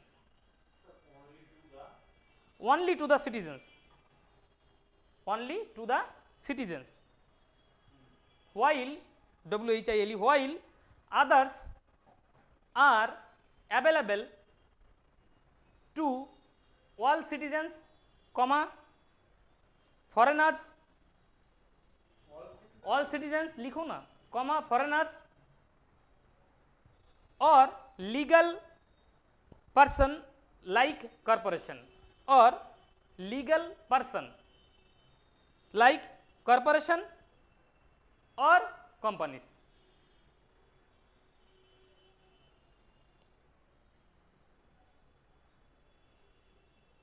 star চিহ্ন বা ব্র্যাকেটে লিখে রাখতে পারো only citizen, only citizens, article number 15, 16, 19, 29, 30, 15, 16 কমা দিয়ে লিখো 15, 16, 19, 29, 30, ওকে? এবার তাহলে আমরা বুঝি ব্যাপারটা কি বলছে। দেখো এই যে আমাদের ফান্ডামেন্টাল রাইটস আছে, ঠিক আছে, এটা বলা হচ্ছে যে আমাদের 12 থেকে 35 পর্যন্ত যে ফান্ডামেন্টাল রাইট, এটার মধ্যে কিছু কিছু ফান্ডামেন্টাল রাইটস এমন আছে এটা শুধুমাত্র ইন্ডিয়ান সিটিজেন্সদের জন্য, এটা বাইরের কোনো সিটিজেন্সদের জন্য না, ঠিক আছে? সিটিজেন্স তো না, বাইরের থেকে তো সিটিজেন্স হতে পারে, বাইরে থেকে কেউ ঘুরতে এলো বা কিছু, এবার যদি কেউ ঘুরতে আসে বা কিছু আমাদের এখানে কাজ করছে, কোনো ফরেনার তো এসে আমাদের এখানে কাজ করতেই পারে না, তাহলে তার জন্য তো তাদের ফান্ডামেন্টাল রাইটস থাকা দরকার। যে তার যদি ফান্ডামেন্টাল রাইট থাকে তাহলে কী করে হবে?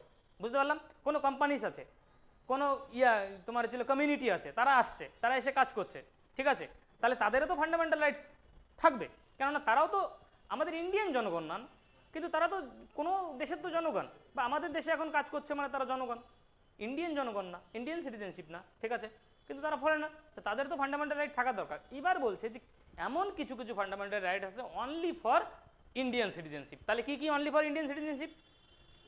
15, 16, 19, 29, 30, এই যে 5টা ফান্ডামেন্টাল রাইটস, এটা কিন্তু কোনো ফরেনার বা কোনো কোম্পানি বা কোনো কমিউনিটি এসে এই 5টা কে হ্যাঁ পেতে পারে না, ওকে? তাহলে আমরা আস্তে আস্তে করে পড়বো যে এই 15টাতে এই 5টাতে এক্সট্রা কী আছে যার জন্য ওরা পারে না। যেমন আমরা যদি বলি তোমার হচ্ছে হলো 15 নাম্বার আছে আনটাচেবিলিটির কথা বলা আছে, ঠিক আছে, ঠিক আছে, না সরি 17তে আনটাচেবিলিটি আছে, হ্যাঁ 15 নম্বরে ডিসক্রিমিনেশনের কথা বলা হয়েছে, ঠিক আছে, জাতি ধর্ম সেক্স এর বিষয়ে কাউকে ডিসক্রিমিনেট করা যাবে না। 16তে আছে সরকারি চাকরির কথা বলা হয়েছে, ঠিক আছে। এবার যদি কোনো ফরেনার এসে বলে আমিও সরকারি চাকরি করব ভারতে এসে, ঠিক আছে, তাহলে হবে? তা হবে না, ঠিক আছে। তাই 19-এ যেরকম স্বাধীনতা আছে, বাক স্বাধীনতা আছে, এরকম 6টা স্বাধীনতা আছে, ঠিক আছে, হ্যাঁ বুঝতে পারলাম। তো এই যে নির্দিষ্ট কিছু সেটা ফরেনাররা পাবে না, বাট আদারওয়াইজ ফরেনাররা পাবে। যদি কখনো কোশ্চেন হয়, হার্ড কোশ্চেন হলে তখন কিন্তু দিয়ে দেবে এগুলো, ঠিক আছে, বুঝতে পারলাম কি বললাম? ক্লিয়ার? এতে কি হচ্ছে তোমাদের কনসেপ্টটাকে ক্লিয়ার হচ্ছে, ওকে। চলো নেক্সট লিখো। They are not absolute but qualified. They are not absolute but qualified. Absolute, ABSOLUTE, but qualified. আচ্ছা, বলছে they are not absolute but qualified, এর মানে কি বলছে? অ্যাবসুলেট মানে কি? অ্যাবসুলেট মানে চরম। কোয়ালিফাইড মানে কি? তোমাকে বলা হচ্ছে তুমি এটা করতে পারো, তোমাকে অধিকার দেওয়া হচ্ছে, তুমি এটা করতে পারো, কিন্তু তোমাকে এমন কোনো অধিকার দেওয়া হয়নি যে তোমাকে, এটা সিম্পল একটা উদাহরণ দিই, যে আমাদের যেমন বাক স্বাধীনতা আছে, আমরা 19 নম্বর আর্টিকেলে পড়বো, আমরা বাক স্বাধীনতা দেওয়া আছে। এবার তোমাকে বাক স্বাধীনতা দেওয়া আছে, এবার তুমি কি করছো? তুমি স্ল্যাং ইউজ করছো, তুমি গালাগালি দিচ্ছ, ঠিক আছে, তখন তুমি গালাগালি দিচ্ছ, তোমার নামে কেস হয়ে যাবে, তোমার বন্ধু গিয়ে বলবে যে এই পাবলিক ইসে আমাকে গালাগালি করেছে, ঠিক আছে, কোর্টে যাবে, তুমি বলবে মহামান্য আদালত আমার তো এটা ফান্ডামেন্টাল রাইট, 19 নম্বর আর্টিকেলে বলা আছে যে আমার তো বাক স্বাধীনতা আছে, তাহলে বাক স্বাধীনতা আছে মানে আমি যা ইচ্ছে তাই বলতে পারি, আমি গালাগালি করতে পারি, স্ল্যাং ইউজ করতে পারি, হয়ে গেল একটা। এবার দেখা গেল আমাদের ভারতের সঙ্গে একটা কোনো দেশের একটা ভালো রিলেশন আছে, এবার তুমি তাদের সম্বন্ধে কিছু ভালো মানে হাই কোয়ালিটির কমেন্ট পাস করে দিলে, ঠিক আছে, স্ল্যাং ইউজ করছো, তাহলে কি ওই দেশের সঙ্গে আমাদের সম্পর্কটা নষ্ট হতে পারে, তাই না, নষ্ট হতে পারে। তার মানে কি এই যে তোমার বাক স্বাধীনতা, কারণ তুমি বলতে পারো স্যার আমার তো বাক স্বাধীনতা আছে স্যার, 19 নম্বর আর্টিকেলে তো লেখা আছে, আমি তো যা ইচ্ছা তাই বলতে পারবো। এই কারণের জন্যই বলা হচ্ছে যে এটা নট অ্যাবসুলেট, মানে কি তোমার চরম পর্যায়ে না, তোমাকে কোয়ালিফাই দেওয়া আছে, তার মানে কি এখানে তোমাকে অধিকার দেওয়া আছে কিন্তু তার মধ্যেও তোমাকে রেস্ট্রিকশন মেনে তোমাকে চলতে হবে, ব্যাপারটা বুঝলাম। তোমাকে অধিকার দেওয়া হয়েছে মানে তুমি যা ইচ্ছা তাই বলবে, যা ইচ্ছা তাই করবে, সেটা হবে না বাবা, ওকে। তোমাকে অধিকার দেওয়া হচ্ছে, তোমার অধিকার তার ইসের মধ্যে থাকতে হবে, সীমারেখার মধ্যে তোমাকে থাকতে হবে, তার গণ্ডির মধ্যে থাকতে হবে, তার প্যারামিটার মধ্যে থাকতে হবে।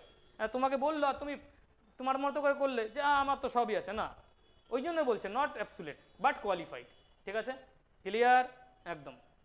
এই জন্যই ঠিক আছে পরীক্ষায় পাশ করলে বলে কোয়ালিফাই করেছে, তাই না। যদি তুমি আগে প্রিলিমস পাস করবে বলবে কোয়ালিফাই করেছে, মেন্স পাস করবে কোয়ালিফাই করেছে, তারপরে যখন তোমার চাকরি হবে তখন কি কোয়ালিফাই বলে, তখন বলে জয়েন করেছে, ছেলে মেয়ে আমার জয়েন করেছে, তখন ব্যাপারটা আলাদা, তাই না, ক্লিয়ার, বুঝতে পারলাম, ঠিক আছে, চলো নেক্সট। আচ্ছা লিখো, some are negative in character and some are positive, some are negative in character and some are positive, ব্র্যাকেটে লিখে রাখবে নেগেটিভ, যদি কখনো কোশ্চেনে আসে তাহলে কি লিখবে নেগেটিভ, ক্লিয়ার, ওই জন্য ব্র্যাকেটে লিখে রাখবে পজিটিভ নেগেটিভ, ওকে। চলো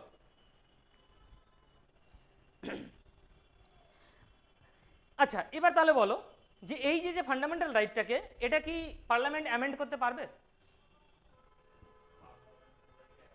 পার্লামেন্ট কি অ্যামেন্ড করার ক্ষমতা আছে? কুমারেশ, মন্দিরা, রিমা বলো, আমরা কি পড়েছিলাম, প্রিএমবেলে পড়েছিলাম, কি প্রিএমবেল কি অ্যামেন্ড করতে পারে, প্রিএমবেল অ্যামেন্ড করতে পারে না, হ্যাঁ প্রিএমবেল অ্যামেন্ড করতে পারে না, কি বলা হয়েছিল প্রিএমবেলে বলো, একদম, সেটা কত সালে বলা হয়েছিল, 1973 কেশবানন্দ ভারতী কেসে বলা হয়েছিল, মনে আছে। বেরুবাড়ি কেসে কি বলা হয়েছিল, 1960 বেরুবাড়ি কেসে বলা হয় যে প্রিএমবেল আমাদের পার্ট না, ইন্ডিয়ান কনস্টিটিউশনের পার্ট না, এবং প্রিএমবেলকে অ্যামেন্ড করতে পারে না পার্লামেন্ট, ওকে। হ্যাঁ দেখে নাও, খাতা উল্টে দেখে নাও, সেটা তো বাড়ি বসে দেখতে পারে বাবা, ঠিক আছে। তাহলে কি বললাম, 1960-তে কি বলা হয়েছিল, যে 1960-তে বলা হয়েছিল যে আমাদের প্রিএমবেল ইন্ডিয়ান পার্ট না এবং হচ্ছে এটাকে অ্যামেন্ড করতে পারে না। 1973-তে হচ্ছে বেরুবাড়ি কেস গেল, ওটা 1973-তে আসে কেশবানন্দ ভারতী কেস, কেশবানন্দ ভারতী কেসে বলা হয় যে এটা আমাদের ইন্ডিয়ান কনস্টিটিউশনের পার্ট এবং যদি পার্লামেন্ট চেষ্টা করে এটাকে অ্যামেন্ড করতে পারে, বাট বেসিক স্ট্রাকচারকে কখনোই বদলানো যাবে না, ওকে। নেক্সট আরেকটা কেস আসে, কি কেস, এলআইসি কেস, 1995, তাই তো, 1995 বলা হয় যে তোমার প্রিএমবেল আমাদের ইন্টিগ্রাল পার্ট, ওকে। তাহলে আমরা প্রিএমবেলের ঝামেলা মিটিয়ে নিলাম, মানে প্রিএমবেল অ্যামেন্ড করতে পারে। এবার আমরা চলে আসবো ফান্ডামেন্টাল রাইটে, ফান্ডামেন্টাল রাইট কি পার্লামেন্ট অ্যামেন্ড করতে পারে, ইয়েস আর নো, তাড়াতাড়ি কি হচ্ছে, নো, তাড়াতাড়ি অ্যান্সার দাও না, নো ইয়েস এর অ্যান্সার, তাও এতক্ষণ ভেবে চিন্তে দিচ্ছে, যে বললেই স্যার যদি চকলেট চেয়ে বসে ভুল হলে, হ্যাঁ চলো ঠিক আছে। তাহলে দেখো ফান্ডামেন্টাল রাইটটাকে অ্যামেন্ড করতে পারে, ঠিক আছে, পার্লামেন্ট অ্যামেন্ড করতে পারে, ঠিক আছে, যদি মনে হয় তাহলে যদি অ্যামেন্ড না করলে তাহলে নতুন নতুন আমরা অ্যাড করবো কি করে, ফান্ডামেন্টাল রাইট মানে কি আমাদের মৌলিক অধিকার, তাহলে দেখো সময়ের সঙ্গে সঙ্গে তো রুলস রেগুলেশন সব কিছু তো চেঞ্জ হচ্ছে, তো সেটার সঙ্গে সঙ্গে আমাদেরকে অ্যামেন্ড না করলে আমি সেটাকে ইনক্লুড করবো কি করে, যে এইটাও আমার ফান্ডামেন্টাল রাইটের মধ্যে আসছে, তাই না, ইনক্লুড তো করবো কি করে, তাহলে নাহলে ইনক্লুড তো করতে হবে, তাহলে ফান্ডামেন্টাল রাইটটাকে যদি আমি অ্যামেন্ড না করি তাহলে ইনক্লুড করতে পারবো না, ব্যাপারটা বোঝো, এই যে ছোটো ছোটো কনসেপ্ট এটা, ঠিক আছে, বুঝতে পারলাম যে কেন করা হচ্ছে। তোমরা যদি খালি মুখস্থ করে রাখো যে হ্যাঁ স্যার করা হচ্ছে বা করা হচ্ছে না, বা কেন করা হচ্ছে সেটা হচ্ছে ম্যাটার, যে কেন করা হচ্ছে সেইটা অল্প জিনিস, সেটা তোমাকে পরীক্ষার হলেও আসবে না, বাট তোমাকে এটা একটু মাথায় রাখতে হবে খালি যে কেন করা হচ্ছে। ওকে, নতুন নতুন তো আমাদের কনসেপ্ট আসছে, নতুন নতুন রুলস আসছে, রেগুলেশন আসছে, কিছু কিছু এমন কোনো রুলস রেগুলেশন ছিল যেগুলো আমাদের কাজে লাগছে না, সেগুলোকে তো বাদ দিতে হবে। তাহলে অ্যামেন্ড না করলে বাদ দিতে হবে না, প্লাস আমি অ্যাডও করতে পারবো না, তাই না? তার মানে কি ফান্ডামেন্টাল রাইট কিন্তু কি করা যায়, অ্যামেন্ড করা যায়। Okay, clear? তাহলে লিখো can be amended by the parliament of India. লিখে রাখো এফআর, হ্যাঁ এফআর ক্যান বি অ্যামেন্ডেড লিখে রাখো যদি বুঝতে অসুবিধা হয়। Fundamental right can be amended by the parliament of India. ঠিক আছে, এবার তাহলে এটা কি জাস্টিসিয়েবল না নন জাস্টিসিয়েবল? ছেড়ে দাও।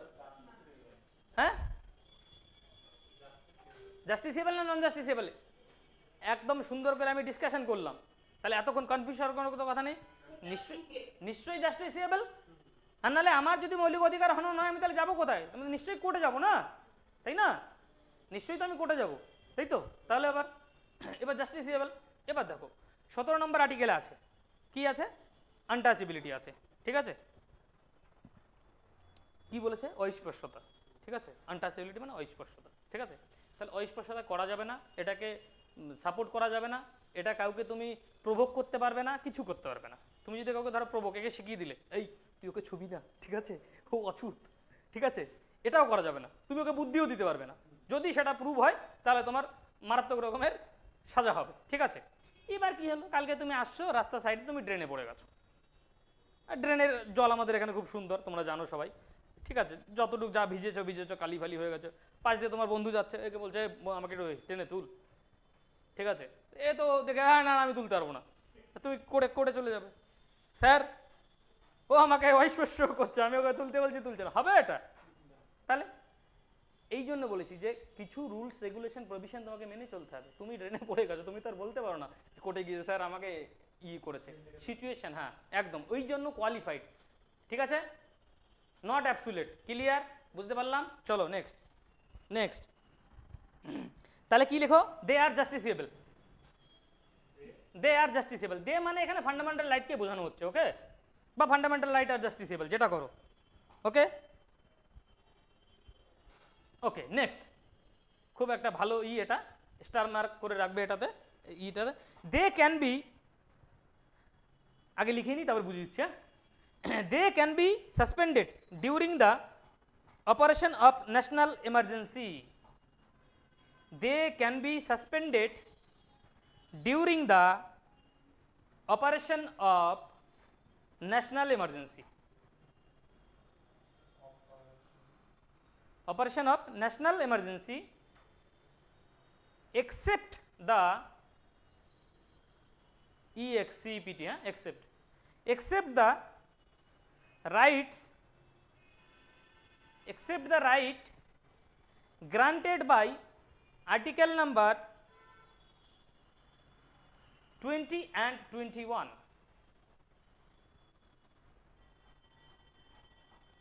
20 and 21 এই যে পয়েন্টটা করেছো এটার একটা সাব পয়েন্ট করো, মানে এই পয়েন্টের মধ্যেই রেখো, একটা সাব পয়েন্ট করো এটার মধ্যেই। ঠিক আছে, লিখো further, further comma the further the article 19, further comma the article 19 can be suspended, can be suspended only when emergency is declared. Article 19 can be suspended only when emergency is declared on the ground of, on the grounds of war, war, war, যুদ্ধ, WAR, war, or external aggression, external aggression, external aggression. ওকে, ব্র্যাকেটে লিখে রাখো external emergency, তার সঙ্গেই লিখো bracket শেষ করে, and not on the ground of armed rebellion.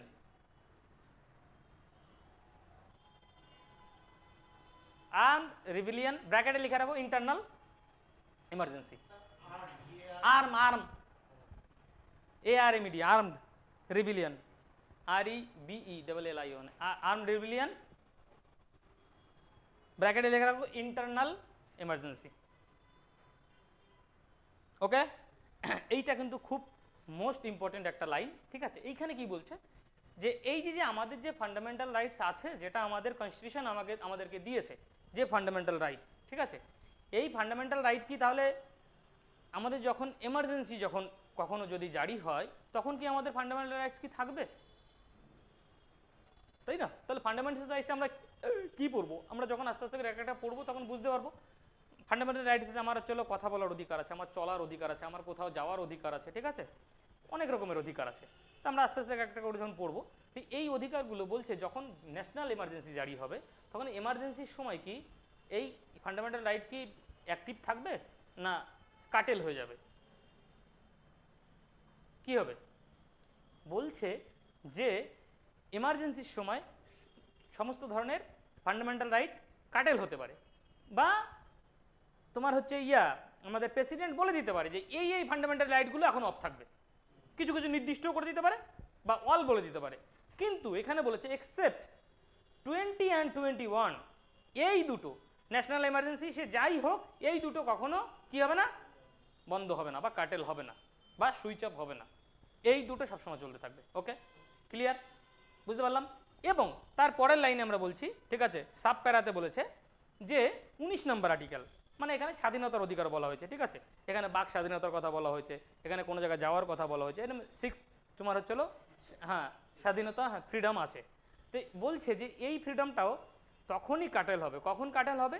যদি সেটা এক্সটার্নাল হচ্ছে অ্যাগ্রেশন হয়, এক্সটার্নাল এমার্জেন্সি। আমরা যখন এমার্জেন্সি পড়বো, এমার্জেন্সি দুটো প্রভিশন হয়, একটা এক্সটার্নাল একটা ইন্টারনাল। ইন্টারনাল মানে হচ্ছে দেখা গেলো কোথাও আর্মড রিবিলিয়ন হয়ে গেল, মানে কি দেখা গেলো কোথাও ওই যেরকম মণিপুরে হয়েছিল কিছুদিন আগে, আমাদের জনগণদের মধ্যে একটা ধরো বিরাট রকমের একটা বন্দুক ঠন্দুক নিয়ে বা তোমার এরকম একটা বড় রকমের ঝামেলা হয়ে গেল, তখন যে এমার্জেন্সিটা জারি হয় সেটাকে বলা হয় কি ইন্টারনাল এমার্জেন্সি। এবার এক্সটার্নাল কোনটা? দেখা গেলো আজকে চীনের সঙ্গে যুদ্ধ হয়ে গেল, তখন কি করলো পুরো দেশে বা দেখা গেলো উপরের স্টেটগুলোতে এমার্জেন্সি জারি করে দিল, ঠিক আছে, সেটা হচ্ছে ইন্টারনাল, আর এটা হচ্ছে এক্সটার্নাল ওটা, আর এটা ইন্টারনাল। এবার সেটাই বলছে যদি 19 নাম্বারটা তখনই কাটেল হবে, যদি ইন্টারনাল হয় তাহলে কাটেল হবে না, যদি এক্সটার্নাল হয় তাহলে কাটেল, ঠিক আছে। মেন্সে এই ধরনের কোশ্চেন দেয়, সত্যি কথা হচ্ছে এটা। এবার এটা তোমাদেরকে মাথায় রাখতে হবে। তাহলে কি কি বললাম? এদিকে ফোকাস। বলছি যে এমার্জেন্সি যদি জারি হয় তাহলে কি আমাদের ফান্ডামেন্টাল রাইট কাটেল হবে? ইয়েস আর নো? হবে। হ্যাঁ, কোন দুটো হবে না? 20, 21 হবে না, 19 হবে, 19 হবে, 19 হবে না। যদি এক্সটার্নাল হয় তাহলে হবে, ইন্টারনাল হলে হবে না। ওকে, ক্লিয়ার? বুঝতে পেরেছো? কুমারেশ, রিমা, সৌম্যজিৎ, তমালিকা, ক্লিয়ার? এই লাইনটা clear?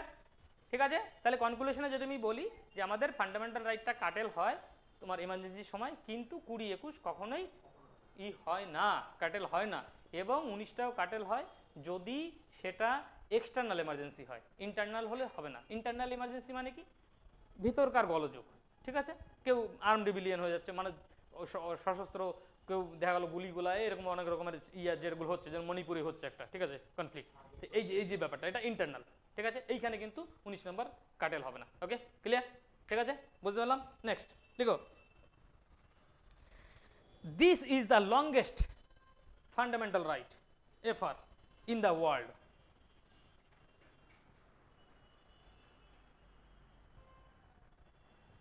This is the longest fundamental right in the world. Okay, তাহলে কি বলছে? এটা পৃথিবীর সবথেকে বড় ফান্ডামেন্টাল রাইট, তাই না? মানে অনেক বড়, তার মানে যতগুলো আমরা যদি পড়ি যতগুলো ফান্ডামেন্টাল রাইট আছে যত দেশে সব থেকে বড় হচ্ছে আমাদের ইন্ডিয়ান, এটাও খুব কোশ্চেনে আসে কিন্তু, ঠিক আছে, ক্লিয়ার। চলো নেক্সট হেডিং করো। তাহলে আমাদের ফিচার্স মোটামুটি কমপ্লিট, ওকে। এবার আমরা দেখব ফান্ডামেন্টাল রাইট। ফান্ডামেন্টাল রাইট এর মধ্যে আবার আমাদের যে আর্টিকেলকে আবার ডিভাইডেশন করে ফান্ডামেন্টাল রাইটগুলোকে আলাদা আলাদা করা হয়েছে, আমরা সেটা জানবো, ঠিক আছে, যে আমাদের এর মধ্যে আবার ফান্ডামেন্টাল রাইট কী কী আছে, ওকে ক্লিয়ার। হেডিং করো। হেডিং না, তুমি একটা বুলেটিন করে লিখো। অরিজিনালি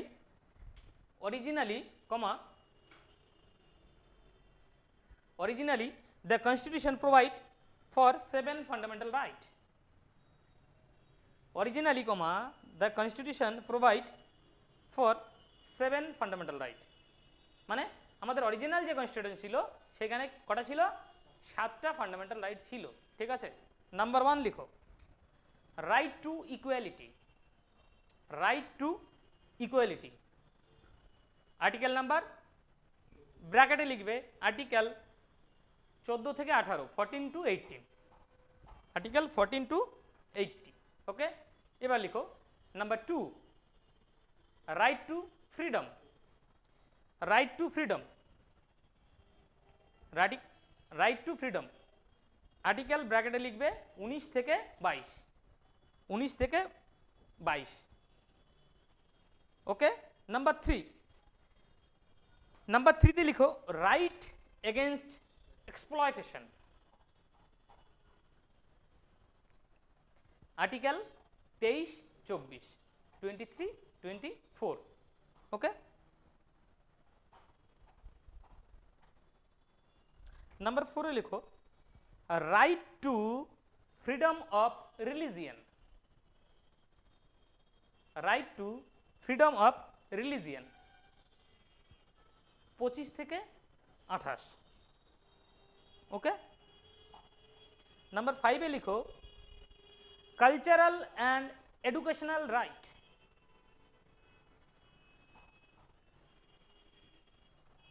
উনত্রিশ, 30, 29, 30। নাম্বার 6 লিখো right to property. Right to property article number 31, okay. Last লিখো number 7, right to constitutional remedies.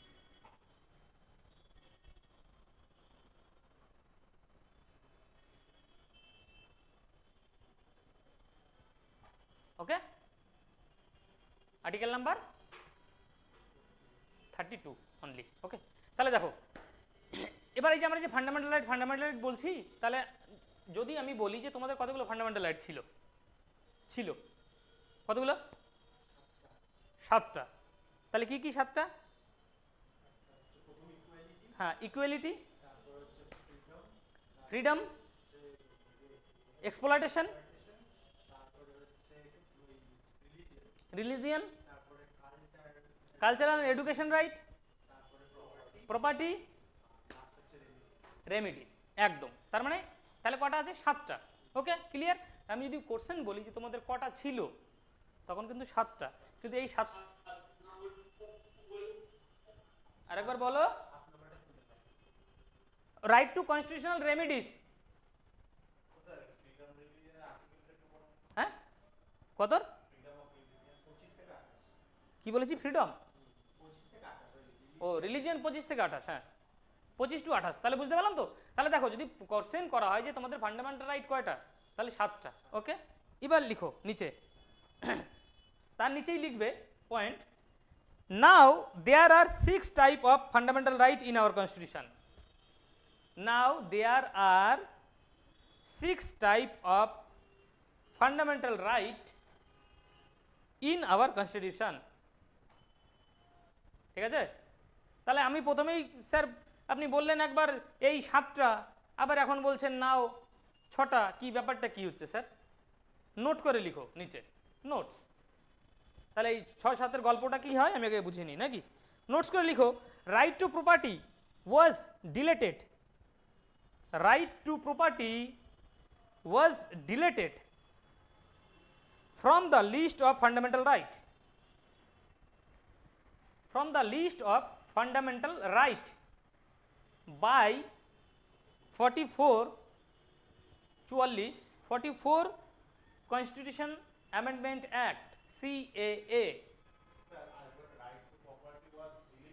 deleted কি বললাম from the list of fundamental right FR by the 44 CAA Constitution Amendment Act কত 1978 ওকে full stop দিয়ে লিখো নাও in India right to property is a legal right. Now in India right to property is a legal right, is a legal right.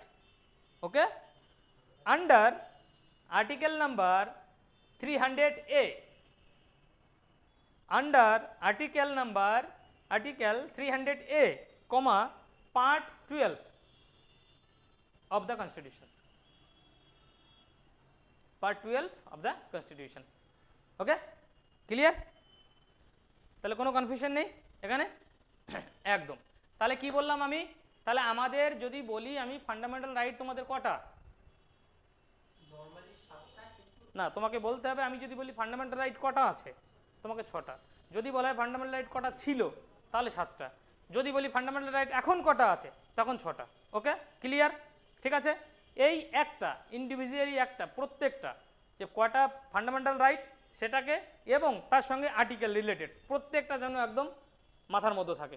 এইটা একদম এই লাইনগুলো তুলে দিয়েই তোমাকে কোশ্চেন দিয়ে দেবে যে তোমার চলো ফান্ডামেন্টাল রাইট চলো তোমার রিলিজিয়াস ফ্রিডম কত আর্টিকেল আছে, ঠিক আছে, তারপরে ফ্রিডম, ঠিক আছে, ফ্রিডম কত আছে, এক্সপ্লয়টেশন তোমার হচ্ছে কত থেকে কত আর্টিকেল আছে, ঠিক আছে, তারপরে তোমার হচ্ছে তোমার হচ্ছে কি বললাম প্রপার্টি কত নম্বরে আছে এবং প্রপার্টিটা কত নম্বরে চলে গেছে, প্রপার্টিটা কি এখন ফান্ডামেন্টাল রাইট না, কোনটা প্রপার্টিটা কি লিগ্যাল রাইট, ঠিক আছে, লিগ্যাল রাইট। Okay clear? এখন ফান্ডামেন্টাল রাইট নেই, ঠিক আছে, হ্যাঁ বলো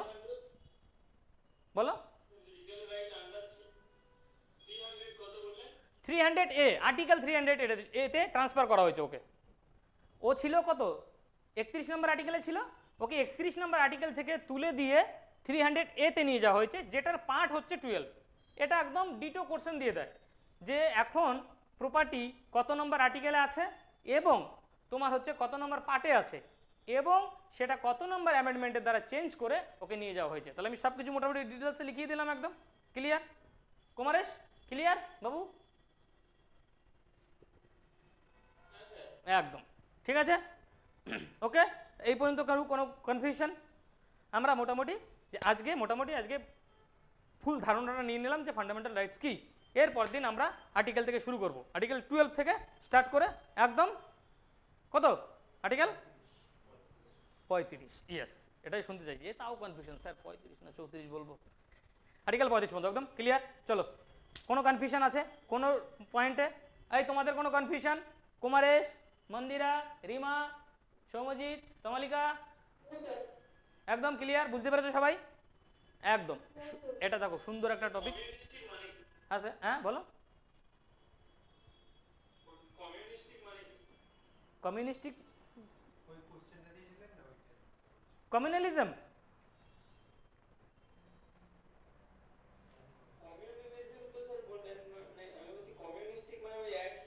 না কমিউনিস্টিক মানে হচ্ছিল, দেখো কমিউনিস্ট বিচারধারা হচ্ছে আলাদা, ঠিক আছে। কমিউনিস্ট মানেই ওই তোমার হচ্ছিল সমাজতান্ত্রিক তুমি বলতে পারো, ঠিক আছে।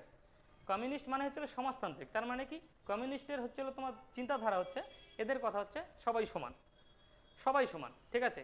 মানে আমি তোমাদেরকে যখন তোমার হচ্ছে পড়িয়েছিলাম, সোশ্যালিস্ট পড়িয়েছিলাম, তখন কিন্তু আমি কমিউনিস্টের ধারণাটা বলেছিলাম যে কমিউনিস্টের ধারণাটা কি। কমিউনিস্টের ধারণা হচ্ছে আমাদের যে রাষ্ট্রের যত সম্পত্তি সেটা সব সম্পত্তির ওনার হচ্ছিল তোমার হচ্ছে গভর্নমেন্ট, তোমার নিজের বলে কিছু থাকবে না, প্রাইভেট বলে কিছু নেই, ঠিক আছে। প্রাইভেট কোনো সম্পত্তি নেই, বাস গাড়ি যা থাকবে সব সরকার।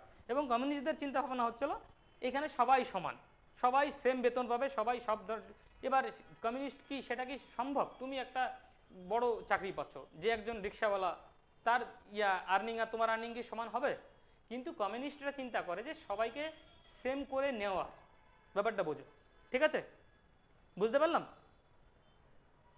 এই জন্য দেখো তুমি কমিউনিস্ট মানে দেশগুলো কিন্তু কমে যাচ্ছে আস্তে আস্তে করে, তাই না? সব ক্যাপিটালিস্টিক কান্ট্রির দিকে ধাবমান হচ্ছে। তারপরে ক্যাপিটালিস্টিক কি? ক্যাপিটালিস্টিক হচ্ছে হলো তোমার হচ্ছে আমাদের ইন্ডিয়া কিন্তু কমিউনিস্টিক ইয়াটা সাপোর্ট করে না, তাই না?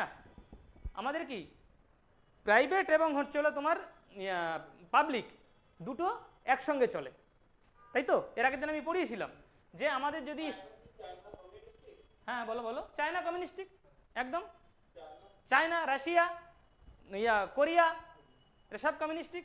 এবার কমিউনিস্টিক হলেও এটা যেমন সুবিধাও আছে কমিউনিস্টিকের, তেমন একটা প্রবলেমও আছে। যখনই সব কিছু সরকারের হবে না, তো সরকার তোমার উপর হান্টার চালাবে, সোজা কথা হচ্ছে এটা বাবা। তোমার বলে তো কিছু নেই। চায়নাতে আজকে কেন এত গ্রো করেছে? চায়নাতে না এক সময় প্রচুর কাজ করতে হতো ওদেরকে, সোজা কথা হচ্ছে এটা ভাই। আমাদের এখানে যেমন কাজের কোনো ই নেই, ওদের 12 ঘন্টা 13 ঘন্টা 14 ঘন্টা করে কাজ করতে হবে, তো করতেই হবে, কিছু করার নেই। সরকারি সর্বসর্বা, তোমার কাছে তো কিছু নেই, সবই তো সরকারের। ব্যাপারটা বোঝো, ঠিক আছে? এটাই হচ্ছে ব্যাপার কমিউনিস্ট কান্ট্রি। এই জন্য তুমি মাঝে মাঝে দেখবে একটু আসে যে চায়না চেঞ্জ হচ্ছে কমিউনিস্ট থেকে, চায়না ডেমোক্রেটিক কান্ট্রি না অ্যাকচুয়ালি, ঠিক আছে? বুঝতে পারলাম তো? ডেমোক্রেটিক কান্ট্রি কি, তোমার সব কিছু বলার অধিকার আছে, তোমার সব ধরনের অধিকার আছে, কিন্তু কমিউনিস্ট কান্ট্রিতে তেমন ব্যাপার একটু কমই থাকে, ঠিক আছে? আর তুমি দেখবে কমিউনিস্ট কান্ট্রিতে বেশিরভাগই ধরো যে প্রধানমন্ত্রী বা যে রাষ্ট্রপতি হচ্ছে সে কন্টিনিউয়াস রাষ্ট্রপতি প্রধানমন্ত্রী হয়ে যাচ্ছে, ভোটিংয়ের ব্যাপারটা একটু কমে চলে আসে, ঠিক আছে? বুঝতে পারলাম। রাশিয়াতে তুমি যদি দেখো, রাশিয়াতেও সেম, দেখো পুতিন কতদিন ধরে আছে। চায়নাতে দেখো, কোরিয়াতে দেখো, বুঝতে পারলাম? ক্লিয়ার? হ্যাঁ একদম। চলো, বেস্ট অফ লাক, সবাই ভালো থেকো আর পড়াশোনা করো। শুভাশিস, হ্যাঁ নিচে গেছে? আচ্ছা মনে হয়, মানে তুমিও কনফার্ম না? চলো, আর কি ক্লাস আছে তোমাদের? কি ক্লাস? ম্যাথ? বাহ খুব সুন্দর।